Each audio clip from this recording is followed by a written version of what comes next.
welcome back to Movie Review Mom. And if this is your very first time, I'm so thrilled you're here. So this is the scoop. My goal is to help you decide if a movie is worth your time and money. So I'll give you a little bit of inside scoop on the content so you can make the best decision for you and your family. So today, the movie I'm reviewing is Blackbird. This film premiered last year in the Toronto International Film Festival and is now available on DVD and online streaming. So it's rated R, it's an hour and 37 minutes, and the movie review mom grade I'm giving it is a B+. And I'll explain why. But first, in a quick nutshell, Blackbird is a very dramatic film directed by Roger Mitchell and presented by Screen Media, a chicken soup for the soul entertainment company. Have you read any of those books? Well, yeah, those are usually feel-good types of books. And this movie, I don't know, I would call a feel-good movie. It's very dramatic and sad and depressing, but it'll give you a lot of things to think about with your life. But I'm jumping ahead of myself. It's a melancholy remake of the 2014 Danish film called Silent Heart. It's written by Christian Torp, and the movie is packed full with some incredible performances by Susan Sarandon, Kate Winslet, Rainn Wilson, Sam Neill, Mia Wasikowska, and Lindsay Duncan. It addresses the right of a terminally ill person to decide how to die and how to be remembered. So with that, to wonderful life. That's a line from the movie. Let me give you some tips for parents, and then I'll point out some things that I liked and didn't like. So first of all, kids are going to be bored. This is a talking movie with a bunch of adults. Some adults may even be bored. There is some profanity and lots of F-bombs. There's a lesbian relationship portrayed, a scene where everyone smokes pot in the room, lots and lots of wine, talk of hookers and blow, and an intimate toy is given as a gift. So for all of those reasons, it's rated R and really inappropriate for your kids to watch.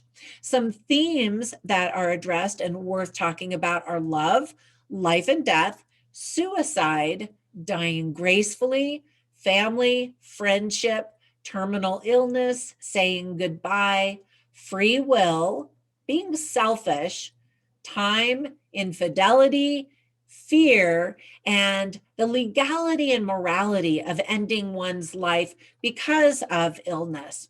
Now, let me point out some things that I liked first. Susan Sarandon gives an excellent performance. She also played a terminally ill woman, mother, who tried to prepare her children for her imminent death in a movie called Stepmom. So some people are saying, well, why do we need this movie then? We've kind of already been there, done that. In this movie, the mother has ALS, which is amyotrophic lateral sclerosis, and trying to remember which body parts weren't supposed to work in every scene would be difficult. And I read a review where someone said, oh, Susan Sarandon forgot and did the wrong arm. And I didn't catch that. I actually thought she did a really good job. So the movie starts off, and the setting is in this beautiful home with a beautiful piece of property. So if you're going to spend a long weekend somewhere watching someone die, that would be a nice place to do it. I loved seeing Lindsay Duncan again. I thought she was absolutely luminous in the movie Under the Tuscan Sun. And I just really like her. Even though I don't know that much about her, I just think she does a really good job. There's beautiful cinematography by Mike Ely. And again, you can't go too wrong in a beautiful setting like that. Rainn Wilson's fun facts were entertaining, and he delivered the perfect milquetoast personality for his character. I actually really like the idea of dedicating time to just one person. In the case of this movie, it was an entire Thanksgiving long weekend dedicated to a mother who was dying. Wouldn't it be a cool tradition to pick just one day for each person in your family and do whatever they wanted to make them feel special and alive and extra loved? I think that's a neat idea. There's a scene with a Christmas gift exchange that just really touched my heart and made me tear up. While there are some cliches, there's also some character development, I thought, and a lot of interesting ideas to think about and talk about afterwards. There were a few reveals that kept the movie interesting for me, at least. And now there were some things that I didn't like as much. Maybe I blinked or something, but I missed why the movie was called Blackbird. I thought that there would be something significant, a song, a quote, a story, or something, but again, I didn't catch it. There's a very small reference to Nina Simone, but her song Blackbird isn't even played in the movie. So again, I didn't quite get that. And I appreciate it when film directors and their whole crew really consider the title thoughtfully and that it has meaning, especially when it has multiple meanings. I love that. Some viewers have criticized the movie for being really boring and that nothing really happens. So my recommendation is that you have to watch the movie for the characters and their development to appreciate it and to just kind of be a fly on the wall in this home where these family members are going through something pretty significant, and imagine what it would be like if your family went through something like that. I laughed out loud at the sheer amount of crumbs on the table that Lindsay Duncan's character wiped off of the kitchen table in one of the scenes towards the beginning of the movie. I mean, there were like big chunks of crumbs. I'm like, what were these people eating? And how could they have left so many crumbs on the table? Well, it gave her something to do during the scene. There are some conversations that are spoken in whispers, making it really hard to hear what people are saying. Luckily, that doesn't happen too often, but it happened more than once. The story and its telling are fairly manipulative, but then how else would you appreciate this subject matter without that feeling? I mean, it's a very emotional issue. And so, of course, there's going to be melodramatic music and people crying and discussing things and all of that. The biggest problem with the story is that the characters and the story aren't really anything that we haven't already seen before.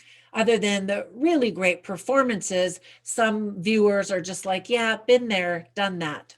Now, whenever I watch movies, I always write down the funny lines and the interesting lines that at least I thought were worth noting. And so I'll just share a couple of them with you. There's this one scene where Susan Sarandon, who is the mother, who is dying with this terminal illness, and she is decorating a Christmas tree with her grandson. And so the grandson says, so are you going to give me some super important life advice now? And she goes, nah. I don't know why. I just thought that was funny, because you think you're ending your life, you've got some wisdom to share. And so there were a few moments. It's definitely not a laugh out loud movie. I mean, it really is pure drama. But then here was another line that just kind of tickled me, made me laugh. It's when Lindsay Duncan's character is talking. This is during the scene where everybody at the table is sharing a joint. And she says, I too was at Woodstock, metaphorically. All right. And then on a more serious note, I'll give you two lines. One is spoken by Chris, played by Beck's Taylor-Klaus. And she says, the days go by too slowly and the years go by too fast. And isn't that true? And then Susan Sarandon says, love is everything. Love is all there is. So the family goes through ups and downs, as you can imagine, as they are making this very difficult decision on how to handle this terminal illness. Now, I have some recommendations. Obviously, you should watch Stepmom if you love Susan Sarandon and you're interested in this topic. And then another movie is A Walk to Remember, which again is very dramatic with lots of melancholy and sadness. Another more recent movie is Me Before You. And that one's a little bit more lighthearted. But I wanted to really tell you about another movie that I really like when I start to feel down about life and maybe how hard it is or how my physical body is just not cooperating with me. I love the movie City of Angels with Meg Ryan and Nicolas Cage. And it really helps you to celebrate every precious moment that we have here in mortality. So check that one out. All right, that's it for my review. I sure appreciate all of you who are supporting me on my Patreon page. It's called Movie Review Mom. So run over to Patreon and you can check out some of the gifts that you receive when you support me, even with just a little donation. There are several tiers of gifts that you can choose from. So that's my review. I will catch you in the next one. And until then, bye for now.